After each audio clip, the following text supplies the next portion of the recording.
ભક્ત કવિ નરસિંહ મહેતા યુનિવર્સિટીના આદરણીય કુલપતિ ચેતનભાઈ ત્રિવેદીના માર્ગદર્શન હેઠળ ઇતિહાસ વિભાગ દ્વારા દીક્ષારંભ નામનો પ્રકલ્પ જે છે એ આ નવા શૈક્ષણિક સત્રથી શરૂ કરવામાં આવ્યું. ભક્ત કવિ નરસિંહ મહેતા યુનિવર્સિટીના અભ્યાસક્રમની અંદર એમ.એ. અનુસ્નાતક અભ્યાસક્રમ, એમાં 30% અભ્યાસક્રમ જે છે એ પ્રાદેશિકતાને પ્રાધાન્ય આપતો ગણવામાં આવ્યો છે. કદાચ ગુજરાતની એકમાત્ર એવી યુનિવર્સિટી હશે કે જેમાં એમ.એ.ના અનુસ્નાતકના અભ્યાસક્રમની અંદર 30% બાબતો જે છે એમાં પ્રાદેશિકતાને પ્રાધાન્ય આપવામાં આવ્યું હોય. આ પણ યુજીસીનો જ નિયમ છે કે કોઈ પણ એમ.એ. અનુસ્નાતકનો જે અભ્યાસક્રમ હોય એમાં 30% પ્રાદેશિકતા રાખવી.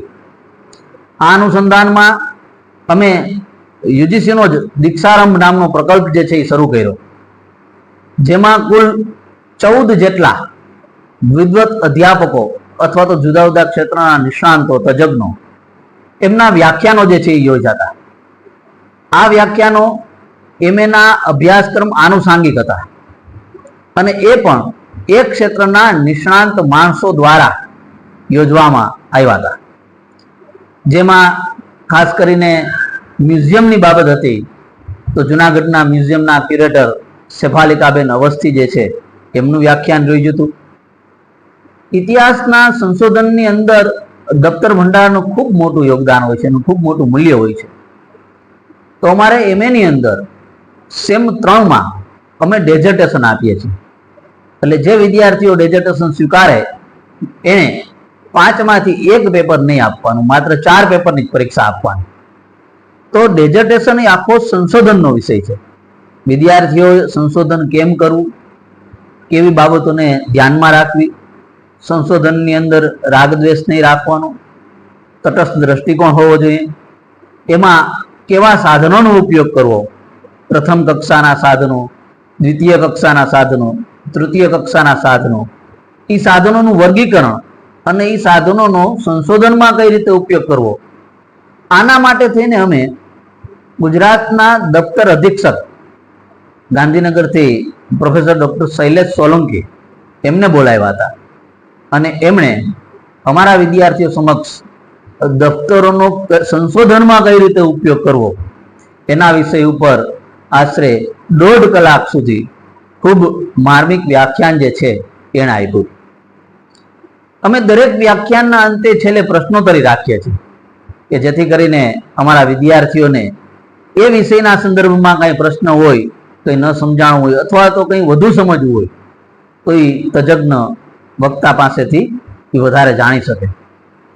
આવું જ અમે એક વ્યાખ્યાન રાખ્યું હતું જુનાગઢના જે શિલાલેખો છે, બૌદ્ધ ગુફાઓ છે, રુદ્રદામન, અશોક, ગુપ્તકાલીન, મૌર્યકાલીન, તો એના ઉપર અયોધ્યા કોલેજના પ્રોફેસર પ્રજ્ઞાબેન મિશ્રા એનું વ્યાખ્યાન અમે ઓનલાઈન રાખેલું. પ્રજ્ઞાબેન મિશ્રાએ ત્યાંથી જુનાગઢના જુદા જુદા શિલાલેખો ઉપર ખૂબ સરસ મજાનું વ્યાખ્યાન જે છે એ આ દીક્ષારંભના સંદર્ભમાં અમારા વિદ્યાર્થીઓ સમક્ષ આપેલું.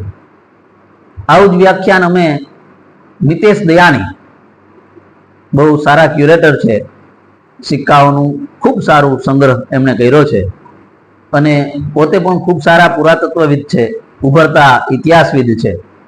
એ મિતેશભાઈ દયાણીનું અમે વ્યાખ્યાન રાખેલું.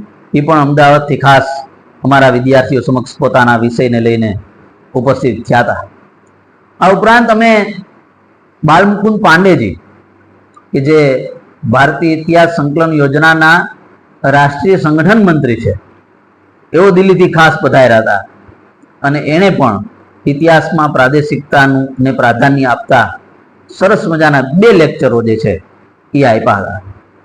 અમારો આ પ્રકલ્પ જે છે એના ઉદ્ઘાટન સમારોહની અંદર જુનાગઢ મ્યુનિસિપલ કમિશનર ઓમપ્રકાશજી, અમારા માનનીય કુલપતિ શ્રી ડૉક્ટર ચેતનભાઈ ત્રિવેદી, જુનાગઢ અક્ષર મંદિરના કોઠારી સ્વામી તેમજ બાલમુકુંદ પાંડેજી, આ બધા જ અગ્રગણ્ય નાગરિકો, વિદ્વજ્જનો જે છે એ ઉપસ્થિત રહ્યા હતા.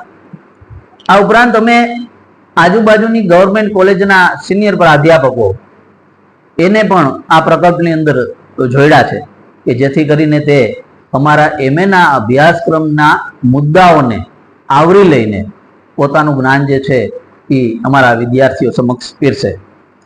આ પ્રકારના કાર્યક્રમો અમે દર વર્ષે અમારા એમએ અનુસ્નાતક ભવનની અંદર કરીએ છીએ. ઇતિહાસ વિભાગની અંદર અમે એક નવો અભ્યાસક્રમ પણ આ વખતે 6 મહિનાનો ટુરિસ્ટ ગાઈડનો એ પણ શરૂ કર્યો છે, જેમાં અમારી સાથે ગુજરાત સરકારનું tourism department, Junagadh municipal corporation પણ જોડાયેલ છે. જુનાગઢ અને એની આજુબાજુના વિસ્તારમાં અનેક ઐતિહાસિક સ્થળો છે, પણ જેને ગાઈડ કરનાર ટ્રેની ગાઈડો નથી. તો એના માટેનો અભ્યાસક્રમ અમે જે છે એ શરૂ કર્યો છે. એમાં પણ 8 વિદ્યાર્થીઓ એડમિશન લીધા છે. એટલે આ પ્રકારે ભક્ત કવિ નરસિંહ મહેતા યુનિવર્સિટીનો ઇતિહાસ વિભાગ જે છે, અમારા ડિપાર્ટમેન્ટના આસિસ્ટન્ટ પ્રોફેસર રમેશ ચૌહાણ, મુલાકાતી વ્યાખ્યાતા લલિત પરમાર, ચાંડેલા કાના, આ બધાની સાથે રહીને તમે કંઈક નવું ને નવું વિદ્યાર્થીઓને મળે એ પ્રકારના પ્રયાસો જે છે અમે કરી રહ્યા છીએ. અસ્તુ.